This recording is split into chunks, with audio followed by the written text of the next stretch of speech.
Good morning, good afternoon, or good evening, depending on where you are connecting from. I would like to welcome everyone to the webinar today. My name is Jihae Choi from the CGE ETF Support Unit in Transparency Division of the UNFCCC Secretariat, and I am the moderator of today's session. I hope everyone can hear me clearly. Let me first begin with introducing the CGE webinar series for 2020. As you know, CGE is a technical expert group that is mandated to assist developing countries improve their capacities to implement the existing MRV arrangements under the convention and also the enhanced transparency framework under the Paris Agreement. And this is the second original webinar of the second series of the year. We had first in the series in July for the Latin American and the Caribbean region. And this one is targeted at mostly Asia and the Pacific region. And also we plan to hold the final one of the series in November for the African and Eastern European regions.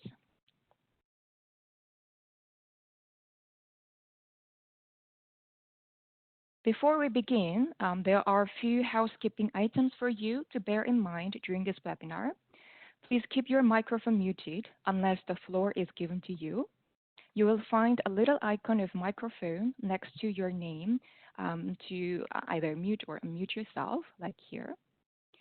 During the presentations, please send along your questions using the Q&A function, as well as the chat function, as you can see here.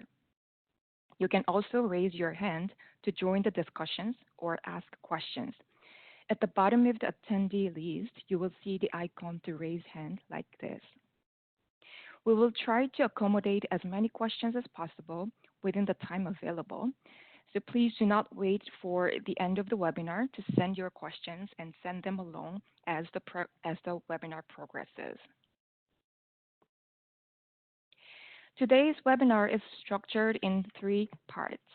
We will first look at the context for the sustainable institutional arrangements for climate reporting and also introduce the potential synergies that can be harnessed at a national level in data collection process for reporting under different mechanisms.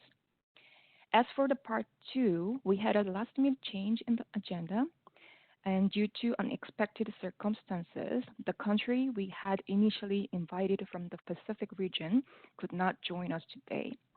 But we have a representative from Costa Rica here with us, and I am sure that their experience and lessons learned in taking synergistic approach will be very enriching and useful to you all. After these two presentations, we will have Q&A sessions. Here are our distinguished speakers. First, Ms. Alisa Ng. Alisa is from the National Climate Change Secretariat of Singapore, and this is a department under the Prime Minister's office. She is responsible for coordinating MRV efforts of the country to meet the international obligations for climate change transparency.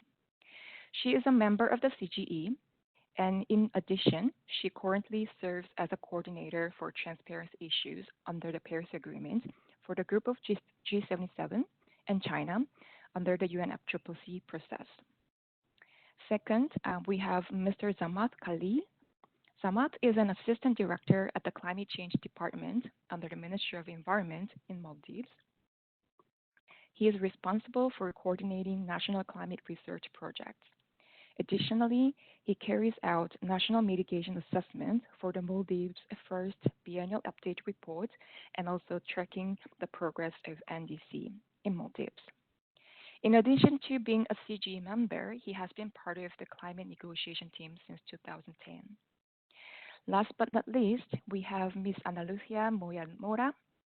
Ana Lucia is an advisor to the Directorate of Climate Change of the Ministry of Environment and Energy of Costa Rica. She is co-leading the implementation of the national MRV system called SINAMEC, and she is part of the climate negotiation team. She's also the coordinator of the CBIT project of the country. Now, without further ado, let's begin with the first presentation to be delivered by Zamath and Alisa. Zamath, the floor is yours.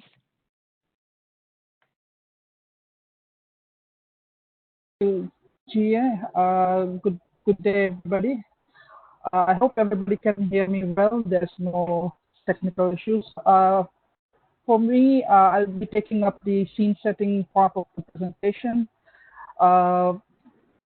To begin with, to give a background, we have three topics which are intertwined, interlinked, which has interlinked agendas, which is climate change, disaster risk reduction, and sustainable development.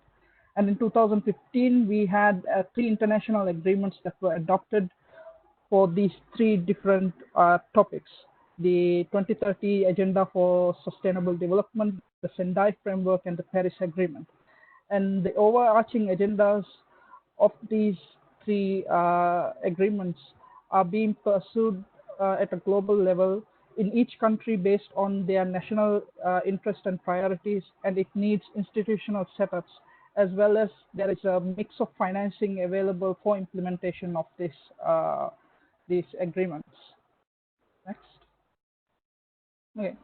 The key component of the implementation of these three agreements is the activities that are done nationally. The planning and the review process that is done at the national level is what contributes to the global agendas. Next. Now, why are we looking at synergies in data collection? For one thing, in the developing world, we always face with the limited resources, capacities to carry out MRV activities. MRV activities is a extremely resource heavy and activity to go. And when we look at these three topics, we find a lot of commonalities in the data sources, the indicators, and the stakeholders involved in the data collection, analysis, and compilation process. Thus, if we so there's an opportunity to promote the optimal use of the existing resources and capacity at the national level, as well as to strengthen the linkages with the broader national agenda. If we look these three agendas, implementation at a national level, and so it would help promote the political buy-in as well as the feed into the policy process. Now, the importance of sustainable institutional arrangement. Now, institutional arrangement for the MRV process, it's an extremely important part of how well the reporting is done. It contributes to timely and sustainable international reporting. It also helps, if the institutional arrangement is continuous and sustainable, it helps inform the policies as it progresses. It helps in the political buy-in. It improves access to support as we get different supports for different reporting mechanisms which we could pull together for the MRV process. It also increases awareness because it involves all the parties and doing the different reporting. And it also helps in capacity building because we get more resources and we can do it with the existing capacity or the existing human resource and technical capacity available in the country that are doing these individual reporting. And we can do it together, and which would lead to an effective implementation of the MRV process. So the overview of the national reporting under this global agenda. So there's the global component of each of these agreements and the national component. Now in the SDGs, they have the annual global progress report, the global indicator framework. On the national side, you have the voluntary national reviews, voluntary common reporting guidelines based on the global indicator framework, which has been modified on the based on the national circumstances. Sendai framework for disaster risk reduction, they have a biennial global assessment on the DRR and the Sendai framework indicators, which has nationally voluntary commitments to report on and the guidelines for submission. When it comes to the UNFCCC on the Paris Agreement, The global component is the global stocktake that's going to happen every 5 years under the Paris Agreement. And then you have the national reporting requirements, which is the national communications. For right now, it's the biennial update report, and under the Paris agreements, it's the biennial transparency reports. So these reports always feed into the global process. And one thing to note is that there's a in the global indicator framework, the Sendai framework indicators, as well as what we are looking at in global stocktake, they have a lot of similarities on the type of data or information that we are looking for. And that is also what is being reported under each of these different reviews, commitments, reports that is coming from at the national level for these three agendas. So process under the Paris Agreement in a nutshell. So I'm very familiar with this. I'm not sure how others feel in the attendees feel about this, but it's a circular process. So we have the NDCs, preparation and submission of the NDCs, and then it is being implemented, and the implementation is accounted, progress is tracked and reported in the BTRs and the reviews and the FMCPs, and this information is collected into a global level into the GST, where the technical assessment is done with the information provided from the national reporting, and then the output is provided back for the countries to again start the process of preparation and submission of NDCs. So it's a circular process. We call it the ambition cycle of the Paris Agreement, where NDCs is submitted, progress is reported, it's reviewed, and findings are fed back into the next round of NDCs. Yes, I think from this part on, Alisa will continue on for the rest of the presentation. Thanks a lot, Zamas, and I hope everyone can hear me. So for the next few slides, I will share some of the synergies between the reporting obligations of the different frameworks that Zamas has gone through just now. So for example, on this slide, between the SDGs and the Sendai framework, the monitoring of the Sendai framework is intended to complement the monitoring of the 11 SDG indicators under 3 SDG goals of eliminating poverty, creating sustainable cities and communities, and climate action. And of course, here I'm just presenting some of the examples. There are more to come. So in the next few slides, we'll look at the potential synergies on reporting of countries' progress for the SDGs and for climate reporting under the Convention and the Paris Agreement, and we'll just focus on the data sources for this session. So what you see here, we've mapped out the links and commonalities in the data and information sources required to monitor our progress for SDGs and for the MRV of climate action and support. So these common data sources, they provide opportunities for us to harmonize our data collection processes set for the different mechanisms. So in a way, we sort of also save the effort for reporting on the different mechanisms. So the data sources you see here are in accordance with the Global SDG Indicator Framework and the Metadata Repository. So how each reporting agency can tap on the data sources, it does differ from country to country. It really depends on your national circumstances. So by national circumstances, I mean things like institutional arrangements, such as the data collection process, and how different sectors and stakeholders are involved in the reporting process. So just to walk us through everyone here on how we've organized this slide. So for the solid lines, they indicate here that the monitoring of SDG indicators and climate reporting processes use the same set of databases at a national level. So these, for example, include your national data loss, disaster loss database, your national energy balances. So this same set of information serves the purposes for the monitoring of 2 agendas. So specific components of the SDG indicators are therefore compatible with some specific information for MRV or climate action. Whereas the dashed lines, these indicate that there are multiple data sources that you would need to monitor certain SDG indicators. And this would include the efforts from your national statistics offices, different ministries, etc. And the specific information for monitoring SDG indicator, they can help to inform an MRV element or vice versa. So let me just share a few examples of SDG indicators and the data sources that could be useful for reporting under the Convention and Paris Agreement. So here I have Goal 7 of the SDGs. For this example here, we can see that the information required to track Goal 7 is supported by the data to be reported in the National Greenhouse Gas Inventories, and for climate support provided, mobilized, needed, and received. So the data provided under the IPCC subcategory 1A of fuel combustion activities, it can help to inform two SDG indicators for renewable energy and energy intensity, because the information here shed light on the final energy consumption and total energy supply. These reporting under the IPCC subcategories, they need information from national energy balances.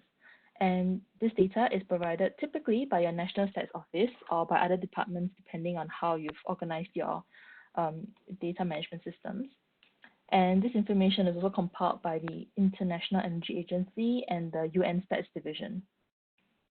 So based on the information provided by your National Stats Office, aid agencies, the Ministries of Foreign Affairs or Finance or other coordinating agencies, the single set of information used to determine financial flows can be used to meet the MRV or reporting elements under the enhanced transparency framework to just determine financial flows in general. Or if you have the information in a more disaggregated manner, the information can also be extracted for clean energy R&D to meet the requirements for SDG indicator 7.8.1. Right, so for goal 11, so information for National Disaster Loss Database is required for tracking SDG indicators 11.5.1 and 11.5.2. And the database also provides details on death, economic loss, and infrastructure damage based on the types of disasters that occurred. And this is information that we do need to report on our country's vulnerability to climate change. So another example here is based on the waste data collected by UN Habitat, national stats officers, and city management teams. And this same data set, again, on waste generated, it can be used to respond to SDG indicator 11.6.1, and it serves also as the activity data to estimate greenhouse gas emissions from solid waste disposal and treatment. Again, it's also used for our national GHG inventory compilation. Another example from this SDG is the tracking of the adoption and implementation of disaster risk reduction strategies. So here, what countries report under the National Progress Report under the Sendai Framework, it will meet this reporting requirement, as well as the reporting obligation under the Convention and Paris Agreement on adaptation strategies and measures. Of course, it goes both ways, because the information that we collect for reporting under the Convention on Paris Agreement could also feed into the National Progress Report. Next, please. Okay, so for SDG 13, the linkages between SDG 13 on climate action is a lot more straightforward with the linkages with the Convention and the Paris Agreement. So indicators under SDG 13, they track here, what we see here, is the amount of support provided and mobilized, and the number of least developed countries and small island developing states that are receiving support for climate action planning. So this requires information on the amount of support provided, mobilized, needed, and received, which coincidentally is also required for reporting under the Convention and Paris Agreement. Okay, so now I've gone through a couple of examples. Of course, these are non-exhaustive, and as countries, your officers work together to see what is the reporting required under each framework, you will find more synergies between the different indicators and the different reporting requirements with the Convention and Paris Agreement. So here are some of the guiding questions which we can be used to help put what we need into practice for institutional arrangements. So first is, who is involved exactly in the reporting processes for MRV and transparency, and for the SDGs and for the Sendai framework? And are there any overlapping actors, and how can all these arrangements be better aligned? Next, what is already being done to build capacity, and how can these efforts leverage the financial, technical, and human resources in each of the reporting processes? Next, on data collection, where is the information being collected and where is the information currently being held? And of course, which data is being collected and analyzed to inform the design of SDG or climate change roadmaps. And this, by roadmaps, we mean NDCs, nationally determined contributions, the implementation of actions, and how do we measure their achievements. Next, because when you put up a report, you do require data from multiple agencies or multiple stakeholders. So how is this data being shared between the relevant actors? And are there systems or processes already in place to make this happen? And if there are some challenges with sharing this data, what are the kind of access restrictions in place for the sharing of data? And finally, your report needs to go somewhere. It has to be processed by people, has to be understandable by your readers. So at the end of the day, are your end users able to understand the best way to use the data? So from this quick presentation, we hope to show that the linkages identified here are not exhaustive, but show as an example for all of us to explore a synergistic approach to reinforce the mutual benefits of different frameworks based on our own national contexts. So the more disaggregated and the more resource-intensive data collection, the greater the benefits could be when the data for multiple platforms are required to be disaggregated at a municipal level. And finally, at the country level, it would be useful for us to revisit the established databases and monitoring systems. Even if we have already created such platforms, it could be useful to identify opportunities to leverage the existing systems so that we can maximize the amount of information and knowledge sharing. And this ought to be a priority for us as we move into the Paris Agreement implementation, and also to move ahead on our implementation of other platforms like Sendai Framework and the SDG. Next, please. And also, of course, this linkage between the different platforms, it eases the burden that developing country parties would have in participating in MRV and transparency of climate action and support. Because as my colleague has said earlier, data collection and reporting is quite resource intensive. And this opportunity of trying to establish these linkages could increase the political buy-in for MRV and transparency. And understanding this linkage is it's quite challenging, but it's just only the first step in understanding the benefits of approaching monitoring and implementation in an integrated and mutually reinforcing manner across different platforms. And finally, by ensuring the continuous flow of data from the data custodians, this includes, of course, the private sectors as well, and also public sector actors like your national stats officers and the designated entity responsible for your national reporting. This will continue to be an important task. Thank you. And now I believe I can hand over to Ana Lucia for the presentation of her case of the case study for Costa Rica. Thanks.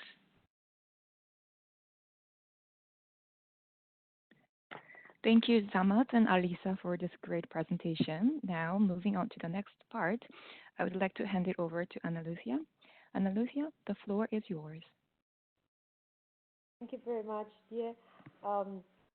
So for the next 15 minutes, I'm going to discuss a little bit on how Costa Rica is integrating the climate change metrics and the SDGs metrics too. If you could go to yes. So the topics we're going to quickly discuss are firstly the vision of the National Climate Change Metric System, then how are the different reporting frameworks being integrated, and then the first lessons learned of Costa Rica in this process. So just to briefly give you some context on how this works with the whole transparency vision of Costa Rica. We did this process of integrating the SDGs and climate change metrics. Well, the first part of this process, we did it along with the design and implementation of the National Climate Change Metric System, that is SINAMEC by its acronym in Spanish. SINAMEC is basically a platform that integrates the monitoring part and the reporting part, mainly of climate change action, and this in order to promote the efficiency and improve the decision-making processes based on data, and also in order to improve coordination between different climate change key sectors. And this system includes the capture of the data, the processing of the data, the reporting, basically creating some tables and creating graphs that are required for the reports that each of our countries has to submit, and then share and visualize this information. This includes this is taught in the open data philosophy mainly because we believe that there is a strong potential in the climate change reporting process, in the all this gathering of data that we do in order to create these climate change reports, that is not only useful for climate change and for environmental motives, but it's also useful for different stakeholders that are interested in understanding better the complex interactions of climate change and how this impacts the different sectors of the economy of Costa Rica. So it also has a strong component of sharing this information. Yes, first, the next one. So in this way, Cinemex is structured in three main functional areas. The first one is mitigation, adaptation, and climate finance, and it has a transversal functional area of sustainable development. If you go to the next one, please. This is thought to, its design has grown very closely with the transparency requirements of the UNFCCC, and with the enhanced pricing framework, we have also evolved a bit of the concept. So just briefly to give more concrete ideas of how the system works on mitigation, on the functional area mitigation, the system includes the compiling process of the GHG inventory and also the NDC monitoring and the monitoring of the mitigation actions of the country. Then on the adaptation part, it includes the monitoring of the adaptation actions and also the monitoring of the NDC compromise, the NDC goals that the country set related to adaptation. And the third area, that is climate finance, it includes the part of registering and reporting the report received. And if you see, this is part of the information that the countries are going to be required to submit in the soon BTRs. If you go to the next one, please.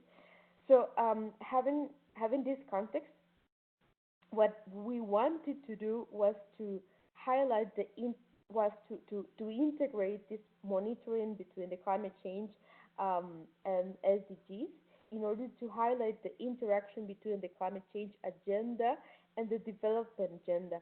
We think that there is a very strong potential if we start integrating these agendas more closely, more considering that we are all now going to face a rebuild of our economies after the COVID pandemic,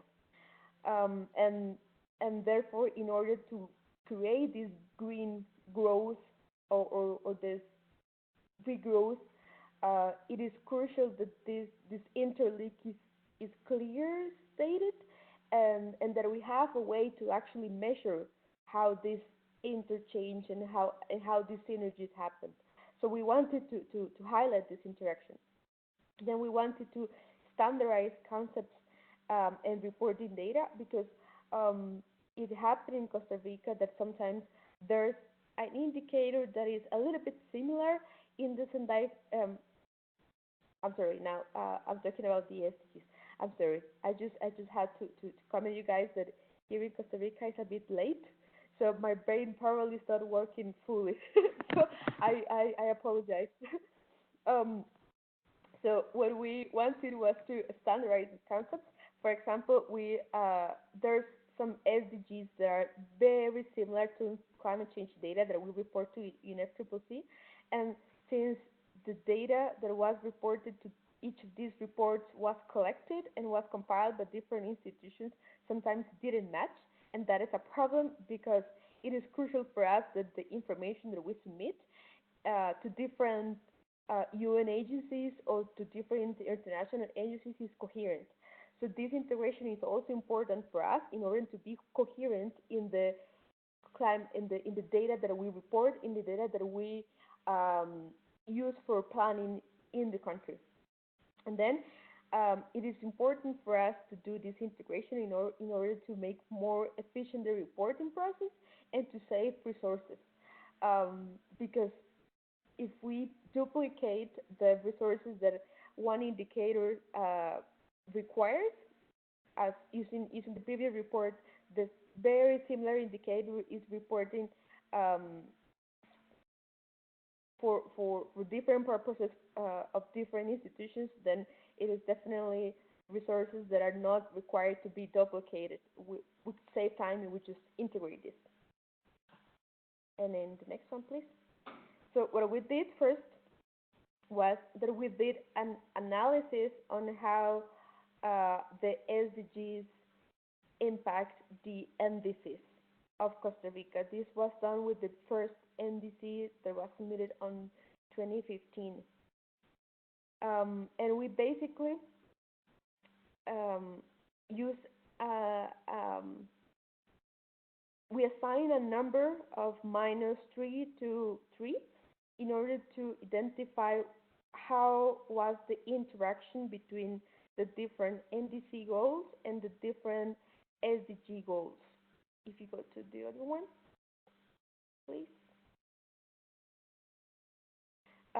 And basically, this was quite interesting. What we had at the end was a complex arrangement of these interactions. If you go to the next one, that gave us an idea on which of the SDGs are providing or are having positive interactions with the NDCs, and in the other way around. If you go to the next one, please. This is the one SDG goal, and which of the NDC goals is this SDG having some positive interactions, the green lines, and the red lines are the negative interactions. And the next one, please. And this is the other way around. This is how an SDG, the SDG goal 11.3, and all the NDC goals that interact with this NDC. You go to the next one.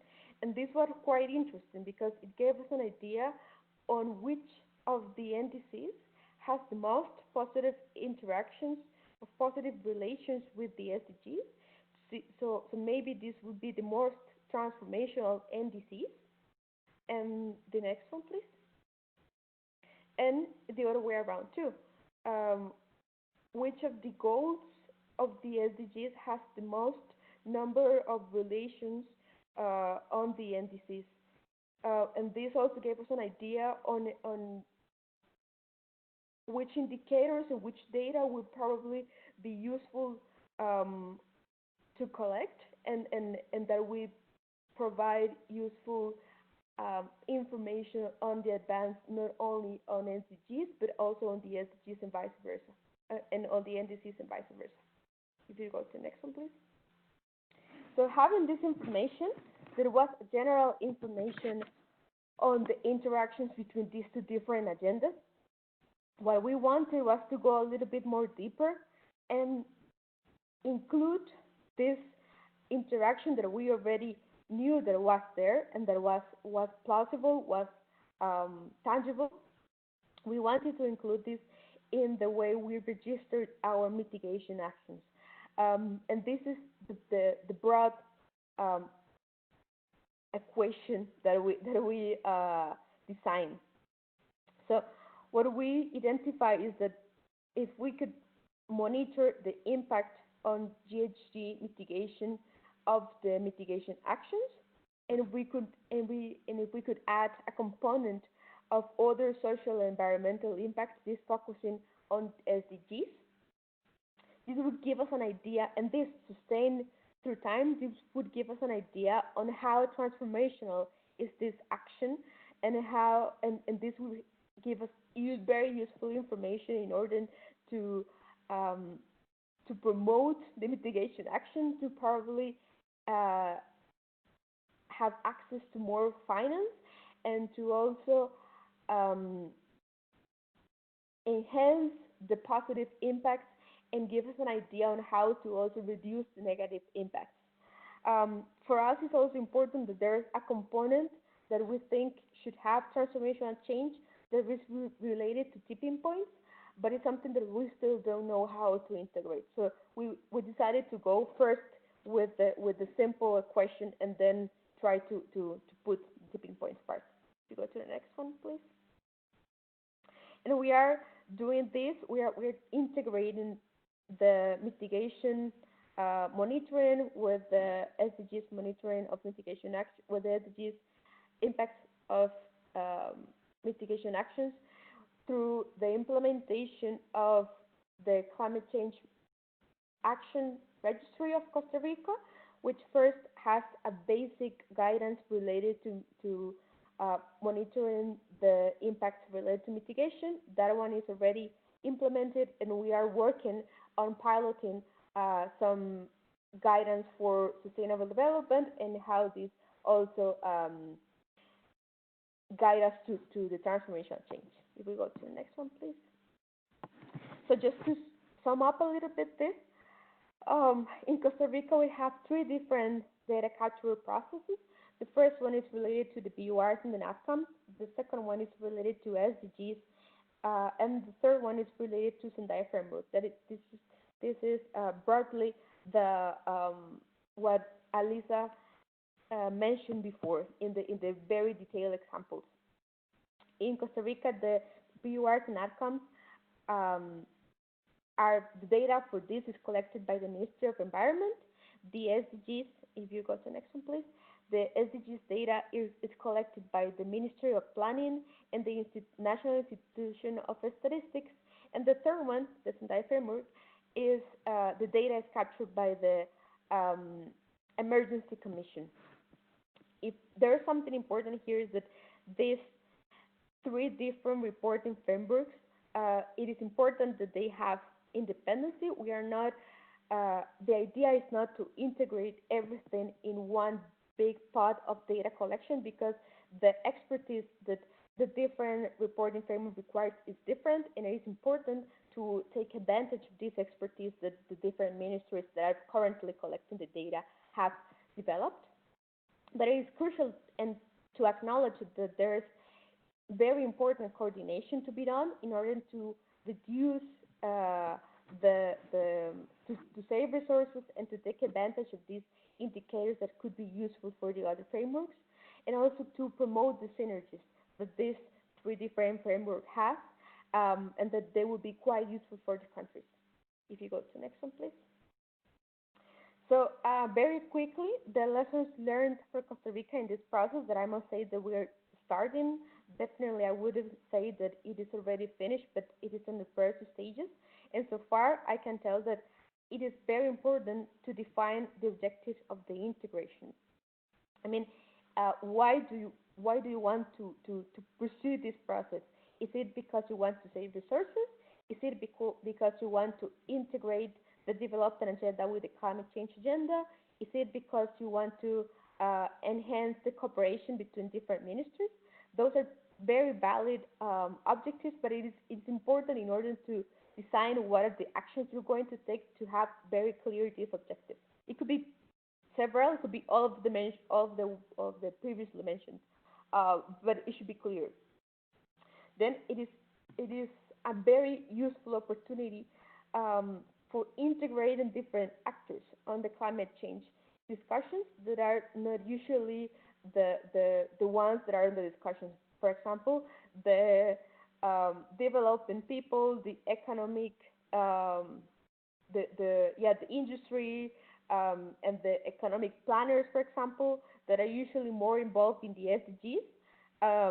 that it is very important to bring them into the conversation, and this kind of integration can bring more people into the conversation. Um, then it is important to recognize the previous work and experience of the other actors involved. As I mentioned, there definitely the countries definitely have very useful skills that the different ministries that have had the task of gathering this data um, are grown, and this expertise is very useful and should be taken into account in this integration process. And then Rome was not built in a day. It is important to start with something probably simple. Probably it's not going to be the whole fairy tale that we are thinking of this integration, but it's important to start.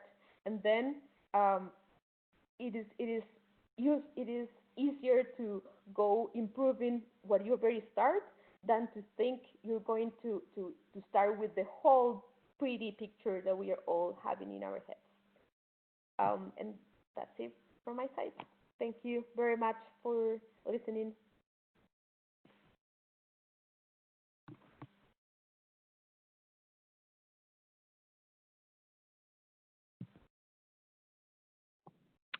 Thank you very much, Ana Lucia, for this great introduction. So now moving on to our final segment of this webinar.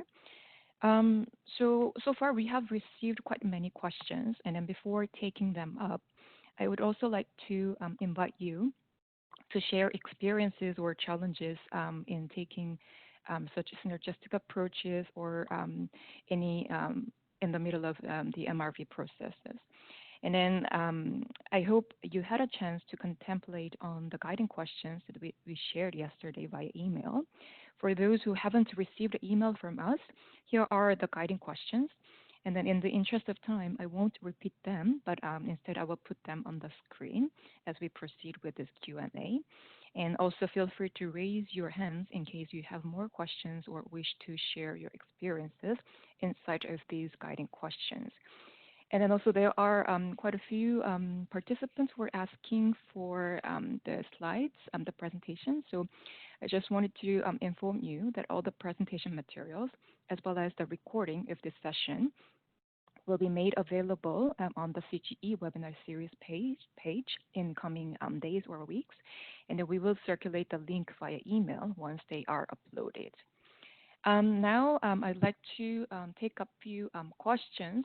Maybe I will start with first few questions, and then while we are hearing from this panelist here, I will also prepare another set of questions to be followed.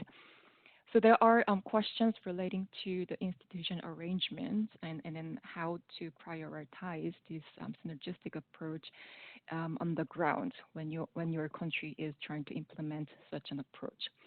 So first question, from your experience, how would you suggest to prioritize the needs in capacity building to ensure the synergy in data collection between different reporting paths? Another question was relating to the institution arrangements, how the legal framework could help the data exchange, especially in a country which usually have different actors that we have that have the authority or roles in SDGs or NDCs. Another question similar to the previous one is that in my country, as far as my understanding, to the webinar, there are 3 different ministries that are working on the SDG, Sendai framework, and MRV ETF reporting respectively. So how do we set up an overarching organization or institutional arrangement to synergize these 3 components? So I think I will stop there, and then I will invite Alisa and Zamas and Ana Lucia to share your point of view. If Alisa can start off. Can Alisa also answer these questions, please? Thanks. Sure. Thanks, Jihe, and thanks everyone for the questions. So I'll just cover a little bit on each one. So first of all, on the legal framework, how it could help with the data exchange. So this kind of depends on how your institutional arrangements and how your legislative instruments are set up. I understand for some countries where the data or where the functions are located in different agencies and ministries, there's a requirement to sign a memorandum of understanding between the two agencies for exchanging information, and the MOU even specifies what kind of information can be exchanged and who are the counterparts, etc. I'll just share for the Singapore perspective of how we've done it. We introduced a new law on data sharing between public sector agencies because we sort of understood that even as we do the informal exchanges of information, there is a need for, if there's very sensitive information or very personal data that is required, this will require some sort of legislative instrument to safeguard the interests of the citizens as well. But overall, it depends on what kind of frameworks that your country has. For us, when we're preparing the reports, we are also we also approached our other ministries or counterparts with requests for information. And of course, the information is being circulated upwards by senior management, etc. So it really does depend on your country. I can't specify, or I can't make a direction for everyone. So on prioritizing the needs of capacity building, this is just my own personal take, but I think in terms of capacity building for tracking of climate action, especially if your country is very focused on a lot of mitigation actions, the first thing you need to do is to track your inventory, your national emissions, the national greenhouse emissions inventory. So if you're tracking your GHG levels, how you track your GHG is understanding the activity data, where it comes from. For example, from emissions from fuel combustion, emissions from industrial processes and products, emissions from agriculture, emissions from buildings. So building capacity on that first helps you to recognize where the emissions are coming from.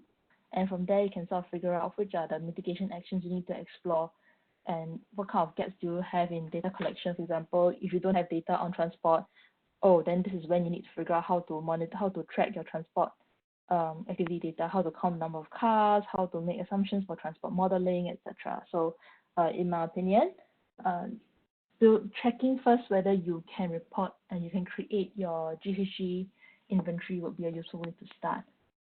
And of course, next question on different ministries working on the different frameworks like SDGs and that framework and the MRV ETF. So how to set up an overarching organizational and institutional arrangement. I'll just share from the Singapore perspective. We do have an interministerial committee on climate change. So even for information, for example, this is of course solely for climate change issues.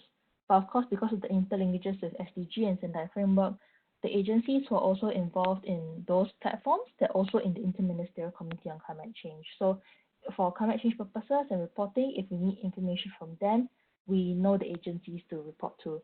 Of course, if it's because a lot of it depends on how your national institutional frameworks are set up.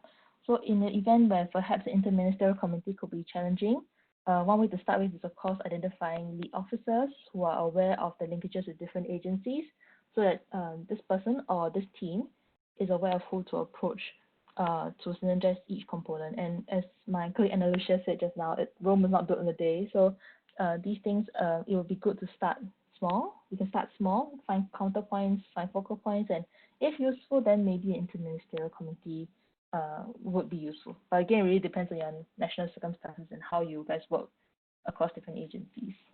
And maybe now Zamath or Annalicia can weigh in. Thanks. Thanks, Alisa, for sharing your country experience. Zamath, would you like to share your experience? Thanks. Let me first start with the prioritization question on the capacity building. From my experience, I think when we talk about synergy of data collection, like I said, the same data is being reported in these sustainable development indicators, same as Sendai framework, disaster risk reduction, and a part of it goes to the Paris Agreement. So I think an agency is collecting this information and then producing, giving it to somebody who's doing the reporting or the coordinating a ministry.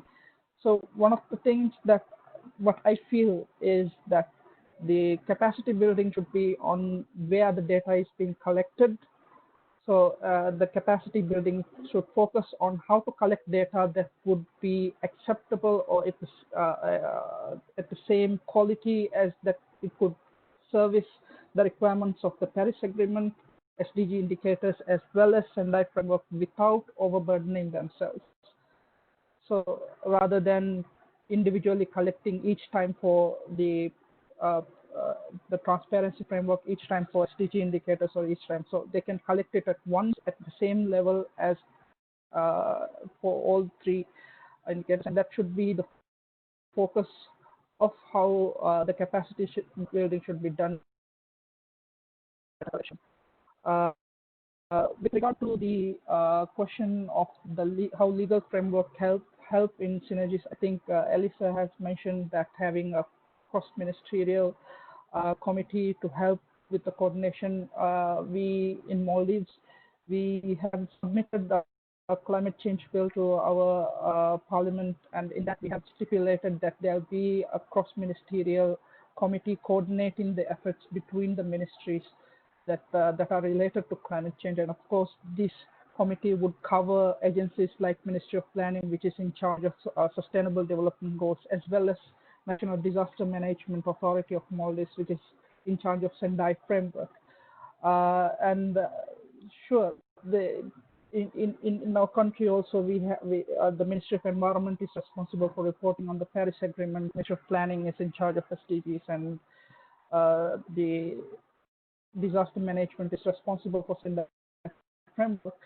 But the approach that we have been trying to take with regards to working with these different agencies is that, for example, disaster information is primary for Disaster Management Authority of Maldives.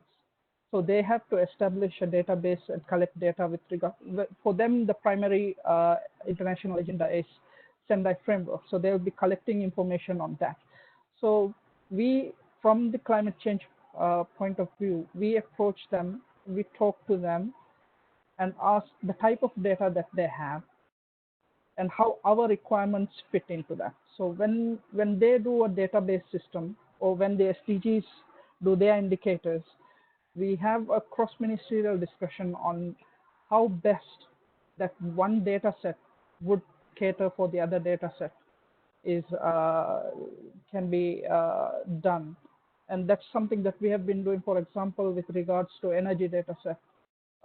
Ministry of Environment is not the primary, or climate change department, my department is not the primary people who are collecting energy information.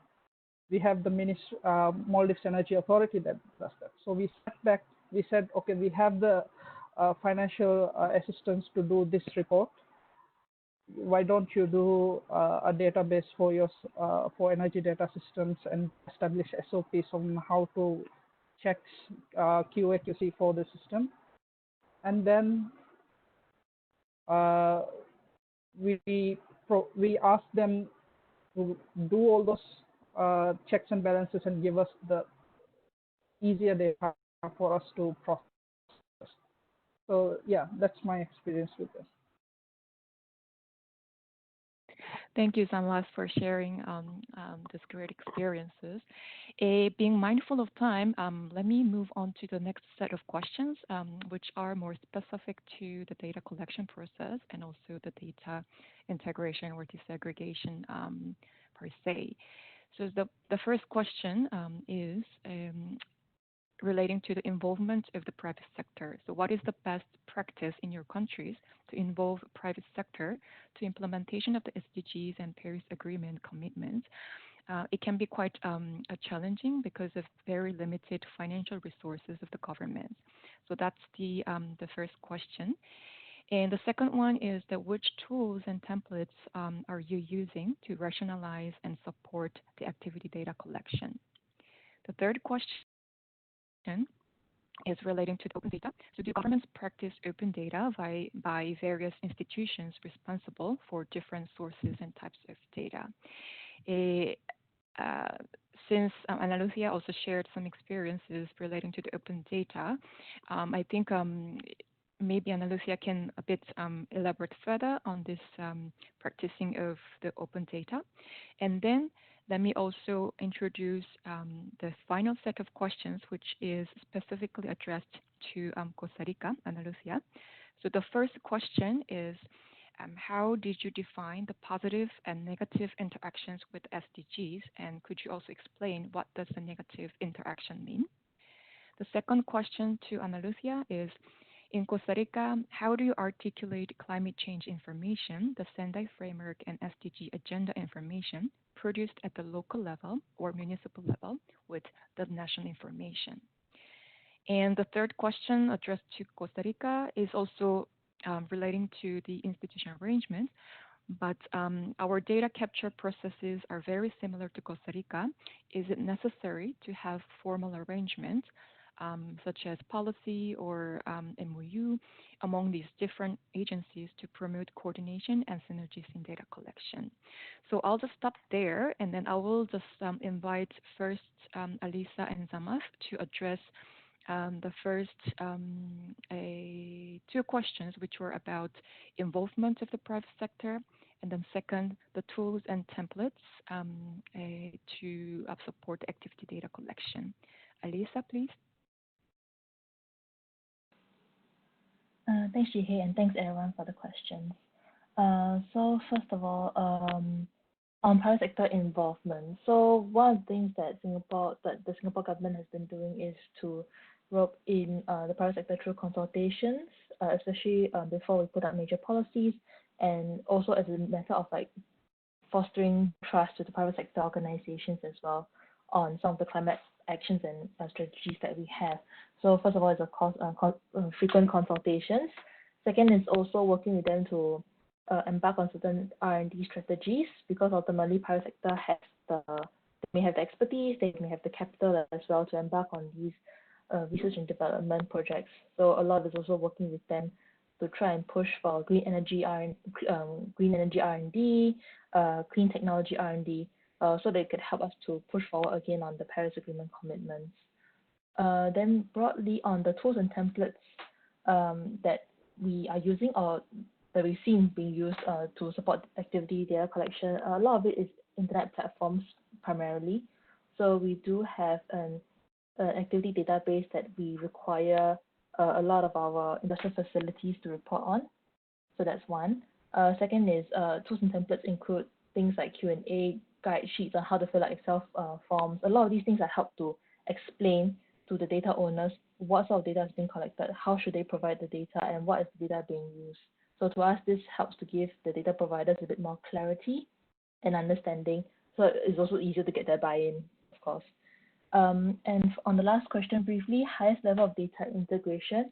I first heard from, in fact, it was Ana Lucia who presented for us last year, but previously, I've heard of the Costa Rica case since last year, and today I do think that this is one of the highest levels of data integration, not just for climate change, but in general for looking at climate change related indicators and information across different platforms. So I think the Costa Rican example here is one of the most integrated ones I've seen so far. There could be others as well. So that's why if there's any other examples, feel free to share them too.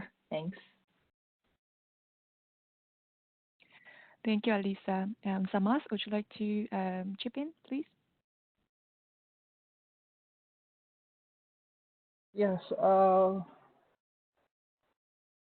With regard to the private sector involvement, well, our experience has been very difficult to get data from the private sector. There's all sorts of excuses that they will give you for not sharing the data, but it always helps when the private sector gets involved from the very start. For example, in Maldives, we have the tourism sector as one of the largest sectors, which contributes to a large extent the GHG emissions. However, they are reluctant to share their power generation information with the ministry. But if we bring them to the table and have extensive discussion on what's the purpose of it, and we are not going to share individual, I mean, one of the biggest concern that they have is the confidentiality of the information that they're going to provide. So we have to ensure that, and there are many tools that we could use to ensure MOUs, confidentiality agreements that could ease their concerns. With regards to tools and templates, rationalize support activity data collection. I mean, one thing that we are doing is that we are using internet platforms to collect data from different locations. So, for example, in Maldives, we have 300 plus power generation systems across the country, including private and some government. So we have the Energy Authority developing an online database where data could be fed, checked, and processed in their system, which the ministry could access and then do the inventory or the mitigation assessment. One of the interesting things that rather than as the sector-specific agency, they can mandate private power operators to provide the information if they have a license, operating license intact. So they will be providing that information without us having to go the other way around. But still, whenever there's an involvement of the private sector, it's always important to ensure that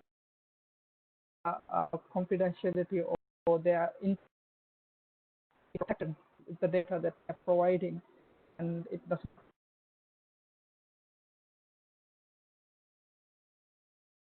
Thank you, Zamas. I think we have lost you in the last seconds, but what's this level of data integration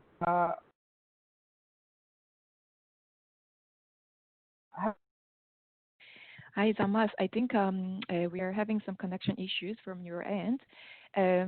Since we have almost exhausted our allocated time, let me first go to the final set of questions, which were more or less addressed to the Costa Rica, Ana Lucia.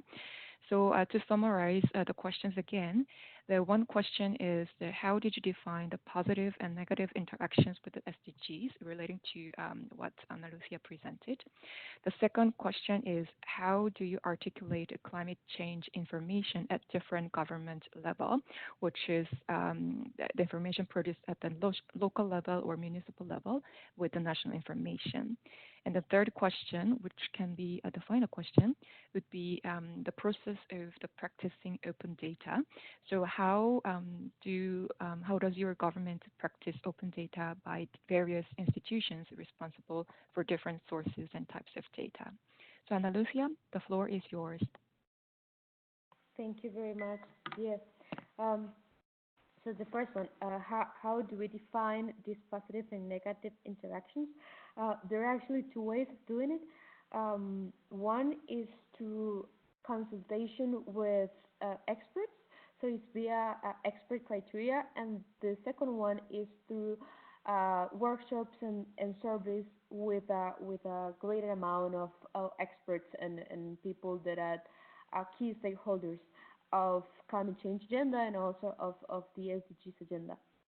What we did, because it was the first time we did an analysis consulting key stakeholders, and basically we asked them about what did they thought was the number of interaction, and basically a positive interaction means that the SDG push the NDC goals, and the other way around too. For example, one can think that if an NDC goal of the country is to electrify the fleet, the vehicle fleet, then it might have a positive interaction on the SDG related to climate, to clean air, for example, and to health. But it might have the same goal, electrifying the fleet, it might have a negative interaction related to job creation because there might be some mechanics and some business that are going to be closed because there are not going to be more fixing of the vehicles, um, um, the fossil fuel vehicles. So this is the positive negative interaction that we're mentioning, and it is crucial to have it very clear because if we have this that clear, it is possible to actually design strategies in order to reduce the negative impacts and to maximize the positive impacts that are there between the agenda. Uh, then how do we manage to link the also the data that is produced between different levels? That is a challenge, I must say. It's something that we still haven't solved, but we're working on it. A way that we are trying to solve this very good question is that we have different levels of metrics.